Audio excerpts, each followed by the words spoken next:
On va ouvrir la parole de Dieu dans Exode 30, les versets 22 à 33.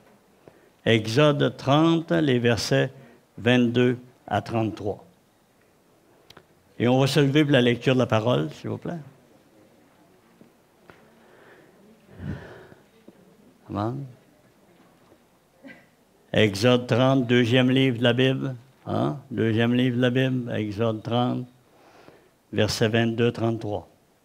L'Éternel parla à Moïse et dit, « Prends des meilleurs aromates, 500 cycles de myrrhe, de celle qui coule d'elle-même. La moitié, soit 250 cycles de cinnamome aromatique, 250 cycles de roseau aromatique, 500 cycles de casse, selon le cycle du sanctuaire, et un hin d'huile d'olive. Tu feras avec cela une huile pour l'onction sainte, composition de parfum selon l'art du parfumeur. Ce sera l'huile pour l'onction sainte. Tu en oindras la tente d'assignation et l'arche du témoignage, la table et tous ses ustensiles, le chandelier et ses ustensiles, l'autel des parfums, l'autel des holocaustes et tous ses ustensiles, la cuve avec sa base. Tu sanctifieras ces choses et elles seront très saintes. Tout ce qui les touchera sera sanctifié. Tu oindras Aaron et ses fils et tu les sanctifieras pour qu'ils soient à mon service dans le tabernacle. Tu parleras aux enfants d'Israël et tu diras, ce sera pour moi l'huile de l'onction sainte parmi vos descendants. On n'en répandra point sur le corps d'un homme et vous n'en ferez point de semblable dans les mêmes proportions. Elle est sainte et vous la regardez comme sainte.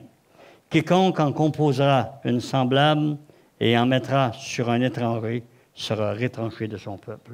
Amen. Seigneur, ce matin, guide-nous, mon Dieu, oins-nous d'une double onction de cet esprit qui était sur Élie, Seigneur Dieu. Bénis-nous, on peut saisir la profondeur de ce message ce matin, dans le nom de Jésus. Amen. Soyons. C'est tout un passage de la parole de Dieu. Hein? Je suis certain que vous le lisez tous les matins avant de commencer votre journée de travail. Alors, à tous les jours, ce sont des livres que nous lisons. Dieu n'aime pas les imitations ou un usage faux de sa volonté. Alors, le titre du message, c'est l'huile d'onction.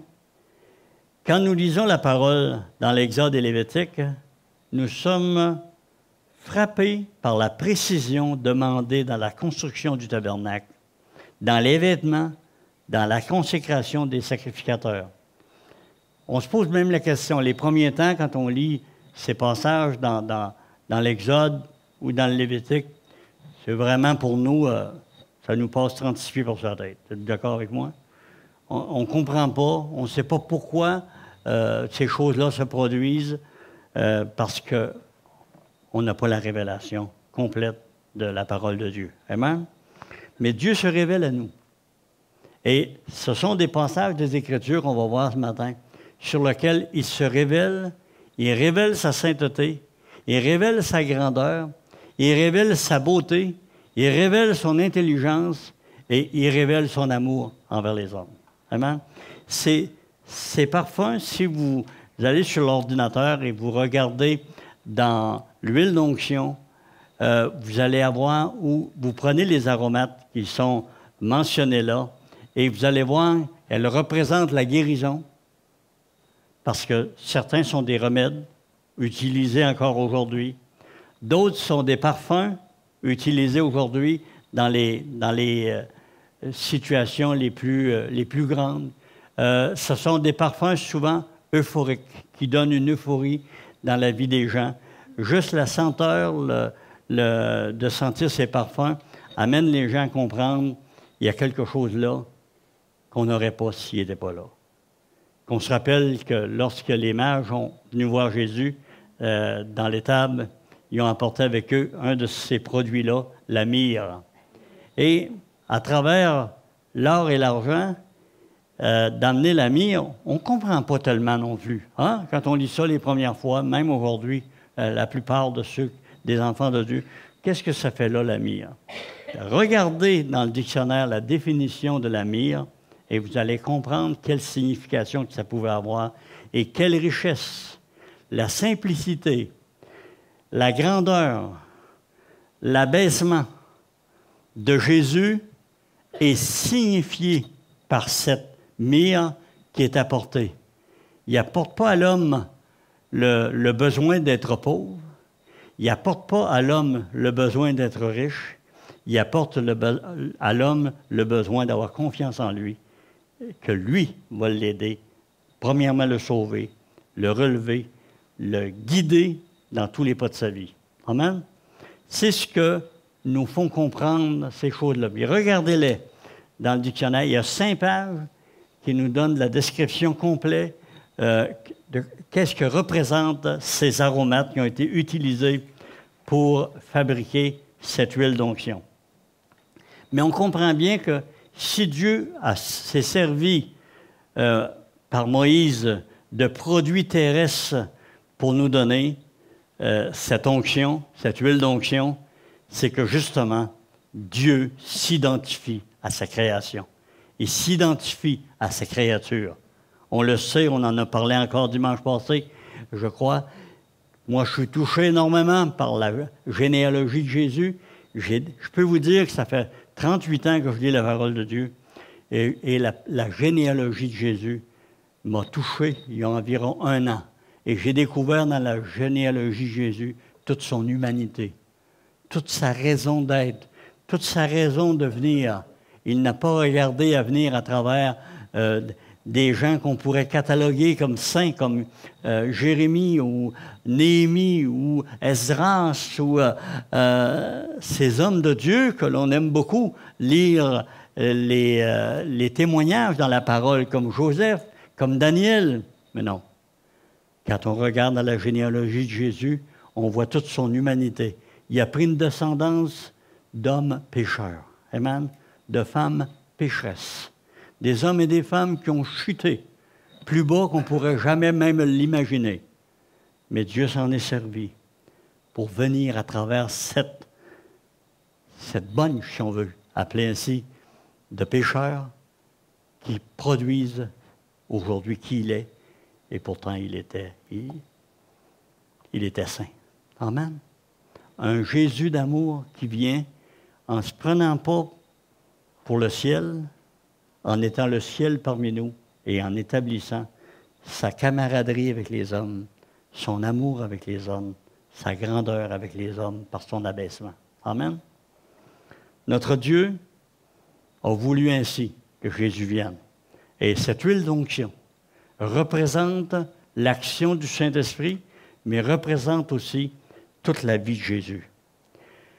Et quand nous lisons la parole de Dieu, puis quand on commence à décortiquer ces choses de la parole de Dieu, nous comprenons que l'obéissance à la volonté de Dieu est d'une extrême nécessité.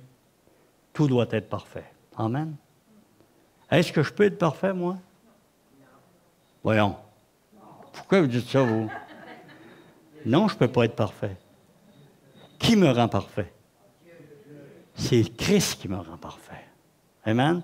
Parce qu'il m'a attribué, il m'a donné la robe de justice que lui seul pouvait m'acquérir par sa mort à la croix du Calvaire. Et ça, c'est une des grandes bénédictions.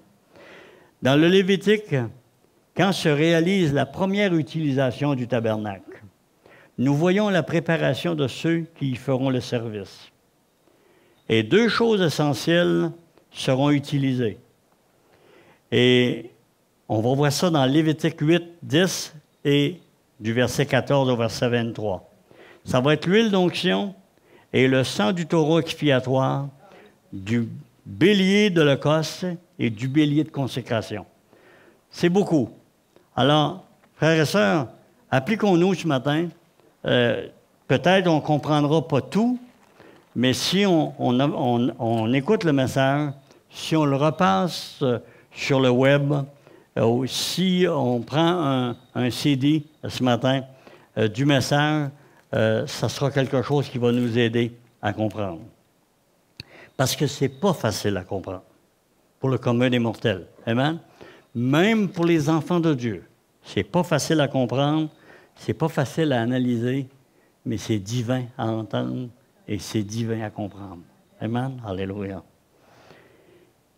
Alléluia. Verset 10, dans Lévitique 8, ça dit, « Moïse prit l'huile d'onction, il oignit le sanctuaire et toutes les choses qui y étaient, et il le sanctifia. » Alléluia. Comment de l'huile, comment ces choses peuvent-elles sanctifier un objet? Comment ces choses peuvent-elles sanctifier le sanctuaire et toutes les choses qui y étaient? Il les a sanctifiées, nous dit la parole de Dieu. Simplement parce que la volonté de Dieu est derrière cette décision, cette onction et cette action des hommes, de l'homme mandaté par Dieu pour le faire. Amen? Vous savez, on en parle souvent, on ne comprend pas tout. Je parlais cette semaine avec quelqu'un qui est venu à la maison et puis on parlait, je crois qu'on parlait aussi avec Aldéo cette semaine, on était chez lui. Et vous savez, la volonté de Dieu, c'est qu'il y ait de l'amour, qu'il y ait de la joie, qu'il y ait de la perfection. Mais toute la compréhension de la volonté de Dieu, c'est quelque chose d'extraordinaire. Amen? Alléluia. Dieu nous aime à un point où il donne son propre Fils à la croix du Calvaire pour nous sauver. Amen? Il veut nous voir, non pas d'une manière parfaite comme être humain, il veut nous voir parfaits en Jésus-Christ, notre Sauveur et Seigneur. Quand il regarde à moi, quand il regarde à vous qui avez accepté Jésus comme Seigneur et Sauveur, aucune panique. Dieu me voit à travers le sang de Christ. Amen? Le filtre parfait sur ma vie. Sinon, on va employer un terme que souvent des hommes emploient, on est fait à l'os. Hein? On est définitivement complètement disqualifié. Êtes-vous d'accord avec moi? Personne ne peut lire mes pensées. Personne ne peut comprendre tout ce que je suis, tout ce que je fais, tout ce qui traverse ma vie. Alors on juge simplement par les quelques actions, par les quelques temps qu'on se rencontre, et on accepte de suivre une personne. On accepte de suivre un homme. Mais en réalité, on ne connaît pas la personne. Amen? Seul Dieu la connaît. Et Dieu dit que lui, il sonde les cœurs et les reins pour nous amener à comprendre sa volonté. Amen? Il sonde notre cœur et notre rein. Il sort de nous. Il presse le citron, qu'on veut dire. Il en sort ce qui est bon pour l'exposer. Il en sort ce qui est mauvais pour le pardonner et nous purifier. Amen? La parole nous démontre que l'huile d'onction servait à revêtir le sacrificateur du Saint-Esprit. Le psaume 133, je pense que ce n'est pas un secret pour ceux qui sont ici depuis longtemps avec moi ou bien qui me suivent dans la prédication depuis des années. Le psaume 133 est un psaume qui me touche encore aujourd'hui, autant comme à la première fois où je l'ai lu.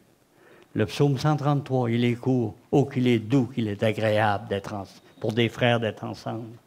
C'est comme l'huile qui coule sur la tête d'Aaron, sur la barbe d'Aaron et jusque sur le bord de ses vêtements.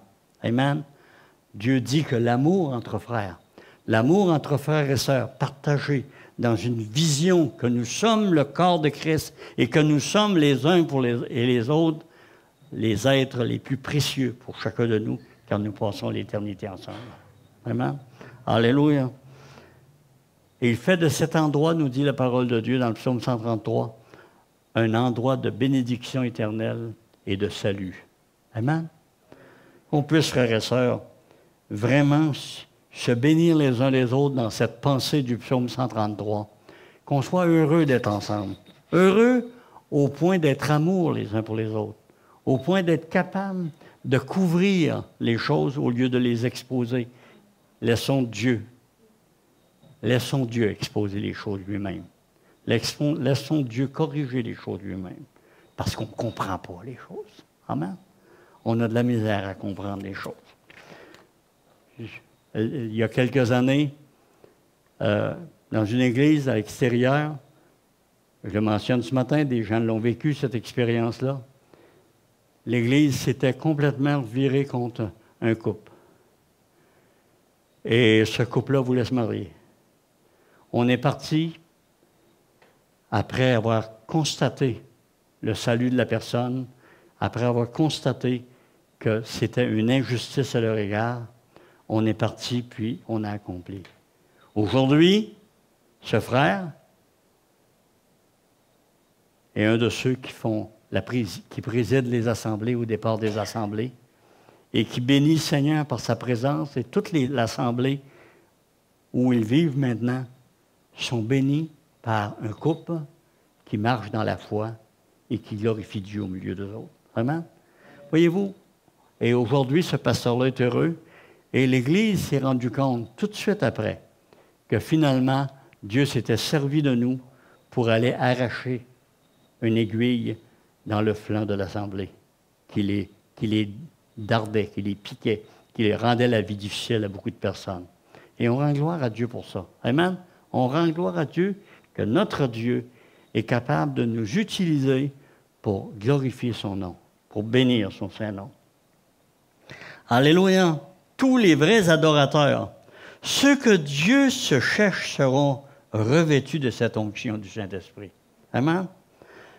Jean 4, 23 et 24, hein, c'est la Samaritaine au puits de Jacob, et où le Seigneur dit, les vrais adorateurs adoreront en esprit et en vérité. Alléluia.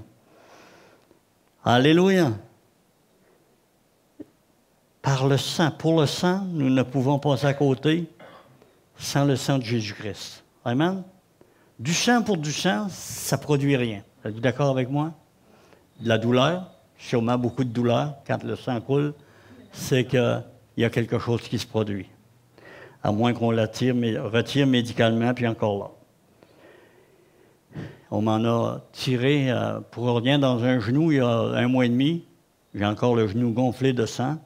Et j'ai encore à peu près 1 mois, 1 mois et demi avant que ça soit résorbé complètement dans mon système. On ne peut pas à nouveau l'enlever, puis on ne peut pas aller guérir. Il n'y a rien à faire pour ça.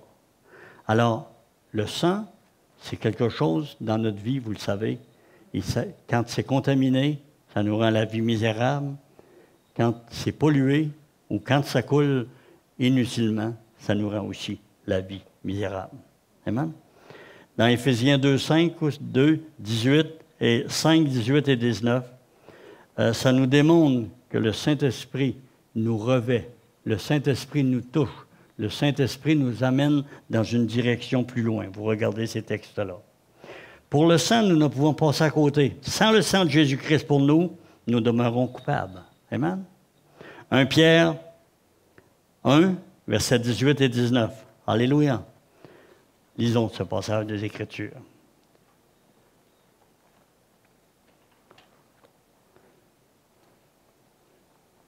Peut-être même que Nelson est plus vite que moi. Pas encore? Ah, Nelson, je te rattrape. Alléluia. 1 Pierre 1, 18, 19.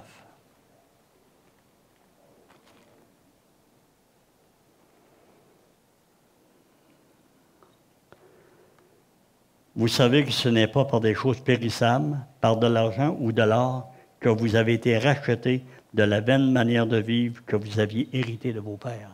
Amen? Mais par le sang précieux de Christ, comme d'un agneau sans défaut et sans tache.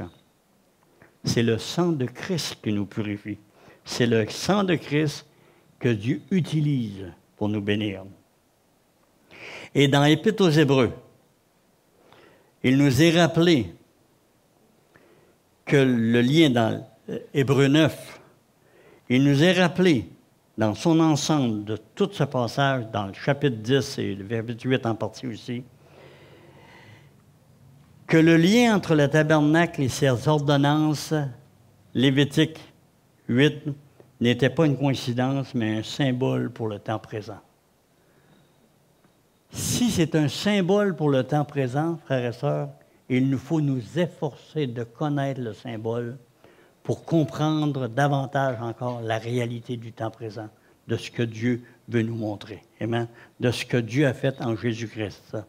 Alors, qu'on se rappelle que Hébreux 8, 9 et 10, spécialement, et d'autres passages des Écritures, mais si vous lisez le chapitre 9, vous allez comprendre que le lien entre le tabernacle, entre l'huile d'onction, entre le sang qui est versé, et vous allez voir que ce n'est pas une coïncidence si tout ça a été donné, et ce n'est pas une coïncidence qui met ça dans l'Épître aux Hébreux, c'est que nous avons besoin de comprendre ce symbole pour le temps présent. Amen? On a besoin de comprendre. Puis le chapitre 9 se termine par ce passage. Sans effusion de sang, il n'y a pas de pardon. Sans effusion de sang, il n'y a pas de pardon. Et le seul sang qui pouvait nous purifier, c'est le sang de Jésus. Et tout le sang qui a été versé au tabernacle, dans le temple, sur les autels de l'Ancien Testament, de la Genèse, aller jusqu'à Malachie, tous ces autels-là et tout le sang versé n'avaient qu'une seule et unique signification, c'était le sang de Jésus-Christ à la croix du Calvaire. Et tous ceux qui se sont couverts par la foi dans le sang de Jésus à venir se sont ramassés tous au sein d'Abraham, où Jésus-Christ les a pris après sa mort, avant de revenir parmi nous, parmi les hommes. Il les a pris puis les a amenés avec lui dans la présence du Père. Amen. Alléluia. Et la parole de Dieu nous dit dans l'Épître aux Hébreux, chapitres 11 et 12, qu'ils n'ont pas reçu de leur vivant l'héritage qui leur avait été promis. Parce Dieu avait pour eux quelque chose de meilleur. Et ce quelque chose de meilleur, frères et sœurs, c'était la révélation par Jésus-Christ lui-même au sein d'Abraham et aux enfers qu'il était venu exactement comme il avait été proclamé à Adam et qui avait accompli ce qu'il avait promis d'accomplir, c'est-à-dire écraser la tête du serpent et délivrer tous ceux qui viendraient à lui pour être sauvés. Amen. Ah. Alléluia. Merci Seigneur. S'il n'y a aucun doute parmi nous, je sais que c'est facile dans notre tête la signification du sang et de sa nécessité dans les alliances est vite compris pour nous. Le sang, c'est le sang. Et même dans la volonté de Dieu, l'alliance du mariage devait se faire dans le sang spécial de la Vierge. L'alliance entre un homme et une femme, l'alliance selon Dieu. Et on sait aujourd'hui, avec tout ce que les hommes pensent, avec tout ce qui se produit dans le monde, c'est devenu une chose assez rare, assez difficile à trouver. Mais quand même, Dieu avait fondé les choses d'une façon, et il voulait que ce soit comme ça que ça se passe. Amen? L'homme, par le péché, a bousillé ce que Dieu avait fait comme parfait. Mais dans l'alliance entre un homme et une femme, il y avait pourvu du sang de l'alliance. Amen? On verra ça un autre tantôt. Regardons l'huile d'onction dans notre texte. Elle est unique. Cette huile-là est unique. Elle ne peut être copiée, ni utilisée pour soi-même, surtout pas utilisée pour quelqu'un d'étranger hors du peuple.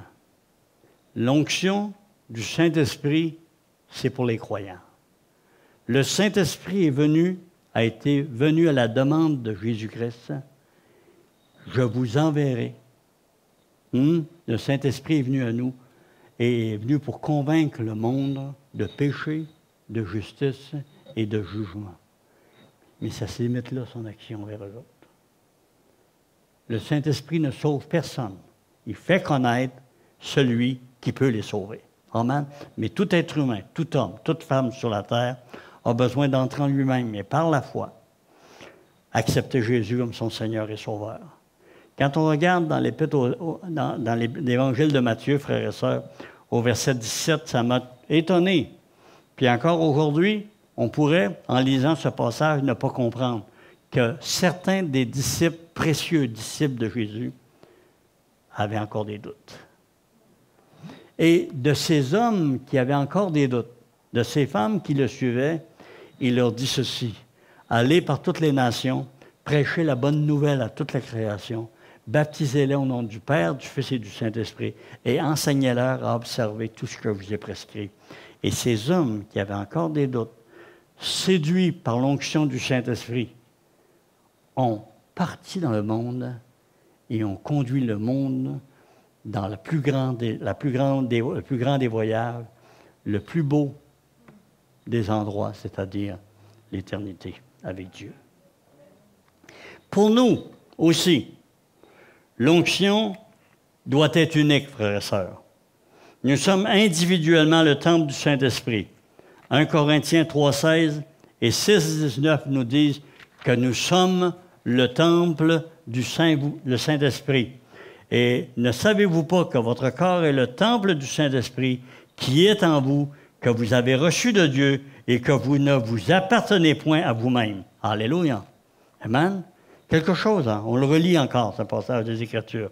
Ne savez-vous pas que votre corps est le temple du Saint-Esprit qui est en vous, que vous avez reçu de Dieu et que vous ne vous appartenez point à vous-même? Laissons, frères et sœurs, le Seigneur travailler en nous par son Esprit. Laissons-le nous séduire par son Esprit, afin qu'on puisse marcher avec lui. Ces hommes et ces femmes qui avaient encore des doutes, malgré d'avoir vécu avec lui, malgré les miracles qu'ils ont vus, malgré toute l'action que Jésus a produite parmi les hommes, devant eux, frères et sœurs, il y en avait encore qui avaient des doutes. Est-ce qu'aujourd'hui, on peut se culpabiliser d'avoir quelquefois des réflexions, des pensées? Non, frères et sœurs. Simplement agir comme les disciples, dire: Seigneur, il y a quelque chose là que j'ai besoin, qui me manque peut-être, puis tu vas me le donner. Parce qu'après la Pentecôte, quand les disciples du Seigneur ont été oints du Saint-Esprit, qui ont été remplis du Saint-Esprit, baptisés d'un baptême puissant, le doute n'était plus là. Et l'apôtre Pierre qui avait renié Jésus, l'apôtre Pierre qui était un homme, un frondeur, une grande gueule, comme on peut dire aujourd'hui, quelqu'un toujours prêt à aller de l'avant, mais finalement, manquait de courage à la dernière minute. Il a renié le Seigneur et c'est lui à qui le Seigneur a dit: arrière de moi, Satan, tu mets en scandale. Bien, à cet homme, Dieu l'a utilisé pour fonder l'Assemblée du Seigneur, l'Église. Il l'a mis comme chef sur ses frères à son époque. Amen. Il lui a donné les 2 clés du royaume pour les Juifs et pour les inconvertis que nous sommes avant d'être sauvés. Elle ne peut être copiée, cette huile d'onction. Et l'onction du Saint-Esprit ne peut pas être copiée, frères et sœurs. Vous ne pouvez pas communiquer le Saint-Esprit à personne par vous-même, sinon par un ministère que Dieu va vous donner. Elle ne peut être copiée. Éphésiens 3,13 nous dit: en lui aussi, après avoir entendu la parole de la vérité, l'évangile de votre salut, en lui vous avez cru et vous avez été scellés du Saint-Esprit qui avait été promis. Il ne dit pas que vous avez été scellés dans le sens où tous les hommes de la terre sont scellés. Vous qui avez reçu cette onction-là, et vous qui avez accepté Jésus comme Seigneur, Sauveur et Seigneur, vous êtes scellés du Saint-Esprit qui avait été promis. Dans Éphésiens 4,40, n'attristez pas le Saint-Esprit de Dieu, par lequel vous avez été scellés pour le jour de la rédemption. Amen. C'est individuellement qu'on reçoit cette grande bénédiction. Elle ne peut pas être utilisée dans la chair non plus. Elle ne peut pas être utilisée pour un bien-être personnel. C'est utilisé dans ses dons pour l'utilité commune. La parole de Dieu nous dit dans 1 Corinthiens 12,7. Ça nous est donné aussi, selon 1 Corinthiens 14,14, pour la prière et pour chanter, en esprit comme en vérité. Amen. Alléluia. Le Saint-Esprit est là pour nous bénir, pour nous fortifier, pour nous donner de grandir dans le Seigneur Jésus. Parce que c'est lui qui nous révèle Jésus. Sans le Saint-Esprit, frères et sœurs, personne d'entre nous ne peut aller plus loin que de dire Jésus nous sauver. Amen.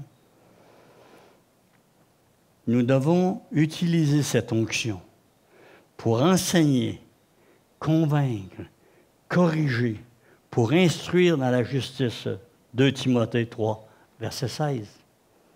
Le plan de Dieu, c'est que chacun d'entre nous, frères et sœurs, on puisse se soumettre à sa volonté et communiquer aux autres ce que le Seigneur nous a donné. Amen. Il dit, pour vous, vous avez reçu l'onction de la part de celui qui est saint, et vous avez tous de la connaissance. Et dans 1 Jean 2, 27, pour vous, l'onction que vous avez reçue de lui demeure en vous, et vous n'avez pas besoin qu'on vous enseigne. Mais comme son onction vous enseigne toute chose, et qu'elle est véritable, et qu'elle n'est point un mensonge, demeurez en lui selon les enseignements qu'elle vous a donnés. Amen. Ce matin, c'est le Saint-Esprit qui doit vous enseigner. Ce n'est pas aller au de l'éveil. Il peut seulement être une bouche guidée par la parole de Dieu pour apporter une connaissance sur un certain sujet donné. Amen. Pour nous permettre d'aller plus loin. Il est important, c'est une priorité pour nos vies, pour l'Assemblée du Seigneur, que chaque serviteur soit plein de cette onction du Saint-Esprit. On se rappelle de ceux qui connaissent la parole de Acte 6, hein, verset 3, il était demandé que les hommes qui serviraient dans l'Assemblée avec les autres ministères, ce qu'on appelle diacres aujourd'hui, qu'ils soient pleins d'Esprit Saint et pleins de sagesse.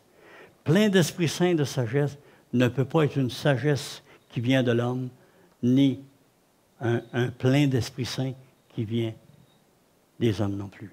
Ça venait de Dieu. Et on connaît, quand vous regardez dans Acte 7 et Acte 8, vous allez voir là, dans 2 chapitres de la parole de Dieu, que les diacres, pleins d'Esprit Saint, ont mis en application 7 des dons qui sont mentionnés dans 1 Corinthiens chapitre 12 à partir du verset 7. Ils ont mis 7 dons en application, démontrant par là que ceux qui avaient été choisis par l'Assemblée étaient vraiment des hommes qui étaient pleins d'Esprit Saint et qui avaient le mandat de Dieu d'accomplir. Et ces hommes, qui étaient des gens de l'Assemblée, remplis, pleins d'Esprit Saint, ont produit des choses extraordinaires. Qu'on pense à Étienne, qui est un modèle pour toute la chrétienté encore aujourd'hui, de par sa fin, qu'il a identifié de la même façon que la mort de Jésus a produit quelque chose. Hein? Père, ne leur impute pas ce péché. Père, pardonne-leur, car ils ne savent ce qu'ils font. Amen. Alors, Étienne était un homme extraordinaire, plein d'Esprit Saint. Il est mort lapidé. Quand on regarde dans le chapitre 8, et que nous voyons Philippe, un jeune homme, il descend en Samarie poussé par la persécution, et là, il prêche le Christ. Amen. Et là, il va être manœuvré. Dans le chapitre 8, on le voit enlevé et dirigé par le Saint-Esprit, amené dans différentes villes, et on voit un ministère extraordinaire. Et cet homme, plein d'Esprit Saint, on le voit plus tard dans les Actes, dans le chapitre 20, 21, qu'il devient Philippe l'évangéliste, l'un des 7. Un homme que le Saint-Esprit a saisi pour le déplacer en esprit vers des villes différentes, démontrait par là que cet homme-là était quelqu'un qui regardait à Dieu. Il s'entourait de ministères. Il n'avait pas peur de côtoyer des ministères vivants recommandés qui le béniraient. Et Paul et les autres, passant chez lui dans la ville de Philippe, arrêtaient dans sa maison. Cet homme, rempli du Saint-Esprit, plein d'Esprit Saint depuis sa jeunesse, était marié avec 4 filles qui étaient prophétesses. Amen. Chacun d'entre nous, on voudrait voir nos jeunes familles donner des enfants qui marchaient avec Dieu, pleins d'Esprit Saint, pleins des promesses du Seigneur. Amen. J'ai connu ces choses, frères et sœurs. les Walkers, où on a habité en Ontario pour étudier l'anglais en 1994. 4 enfants. Une fille missionnaire qui est venue parmi nous il y a 3 ans, Rosemary, et les 3 frères. Un qui travaille pour une organisation chrétienne du bas de la ville de Toronto, il est à sa retraite maintenant, et les 2 autres étaient des pasteurs. Un qui était pasteur à Sherbrooke et l'autre à Burnaby, en Colombie-Britannique. 4 sur 4 servaient le Seigneur. Amen. On souhaite ça. Nous sommes une jeune génération de croyants au Québec. On est, imaginez-vous, après 40 ans de vie chrétienne, bientôt, hein, je peux vous dire qu'on est presque des ancêtres dans la foi au Québec. Très peu étaient là pour nous guider, et encore aujourd'hui, on doit apprendre à guider le peuple de Dieu en se laissant guider par sa parole, jour après jour. Parce que sinon, on est sans force. Amen. La parole n'est pas donnée pour une utilisation, pour une pensée démocratique non plus. Mais la parole nous donne une utilisation d'une manière théocratique. La démocratie, c'est une invention des hommes et qui souvent coûte cher à l'œuvre de Dieu. Parce que la démocratie, lorsqu'elle cherche à s'installer dans une assemblée chrétienne, démolit souvent le message du Seigneur. Parce que c'est par consensus majoritaire que la parole de Dieu est analysée et mise en application. Et ça, c'est triste à entendre. Vraiment? C'est triste à entendre. Seul le sang de Christ nous purifie et nous amène dans la foi chrétienne. Amen? Seul. Et on va aller voir maintenant on a vu le verset 10 tantôt dans Lévitique 8, mais on va aller lire maintenant aussi la balance de ce que nous disions tantôt. À partir du verset 14. Lévitique 8, à partir du verset 14. On peut lire à partir du verset 13. Moïse fit aussi approcher les fils d'Aaron, il les revêtit de tuniques, les ceignit de ceinture et leur attacha des bonnets, comme l'Éternel l'avait ordonné à Moïse. Il fit approcher le taureau expiatoire, et Aaron et ses fils posèrent leurs mains sur la tête du taureau expiatoire. Moïse l'égorgea, prit du sang et en mit avec son doigt sur les cornes de l'autel, tout autour, et purifia l'autel. Et il répandit le sang au pied de l'autel et le sanctifia aux yeux, il sanctifia pour y faire l'expiation. Il prit toute la graisse qui couvre les entrailles, le grand lobe du foie et les 2 rognons avec leur graisse, et il brûla cela sur l'autel. Mais il brûla au feu hors du camp le taureau, sa peau, sa chair et ses excréments, comme l'Éternel l'avait ordonné à Moïse. Il fit approcher le bélier de l'Holocauste, et Aaron et ses fils posèrent leurs mains sur la tête du bélier. Moïse l'égorgea et répandit le sang sur l'autel tout autour. Il coupa le bélier par morceaux et il brûla la tête, les morceaux et la graisse. Verset 22, on va passer des petits détails. Il fit approcher l'autre bélier, le bélier de consécration. Et Aaron et ses fils posèrent leurs mains sur la tête du bélier. Moïse égorgea le bélier, prit de son sang et en mit sur le socle, sur le lobe de l'oreille droite d'Aaron, sur le pouce de sa main droite et sur le gros orteil de son pied droit. Il fit approcher les fils d'Aaron, mit du sang sur le lobe de leur oreille droite, sur le pouce de leur main droite et sur le gros orteil de leur pied droit. Et il répandit le sang sur l'autel tout autour. Ce sang versé, frères et sœurs, tout ce sang versé, comme nous le disions tout à l'heure, a une signification profonde que je vous invite à découvrir, que je vous invite à rechercher toute la compréhension pour vous amener à la croix du Calvaire, où Jésus a versé son sang pour chacun d'entre nous. Amen. Tout ça avait une seule et unique signification, la croix du Calvaire. Alléluia. Il a instruit l'humanité par sa parole, frères et sœurs, qui utilise plus de 4000 ans d'expérience établit des préceptes, des principes, des symboles, employant toutes les formes littéraires possibles. Par-dessus tous ces moyens, il nous parle par le Fils, nous dit l'Épître aux Hébreux, au chapitre 1 et le verset 2. Par-dessus toutes ces choses qu'il avait données à l'être humain.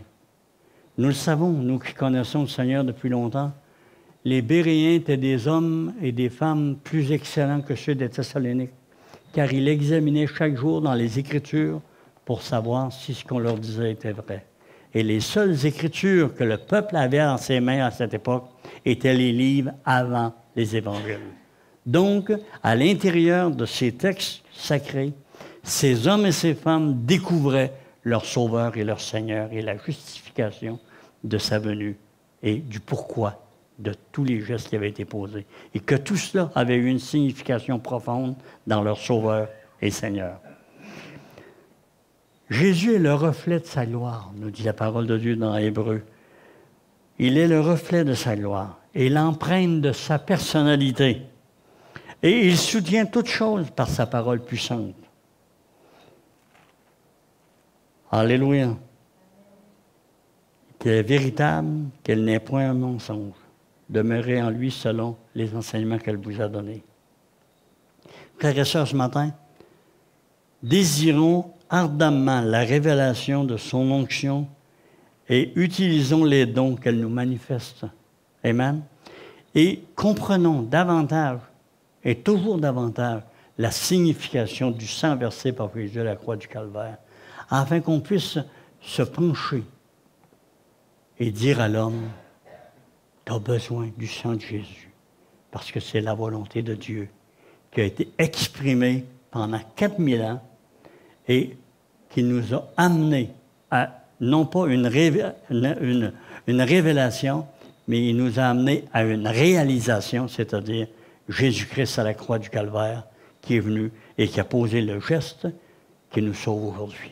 Amen. Soyons bénis, frères et sœurs.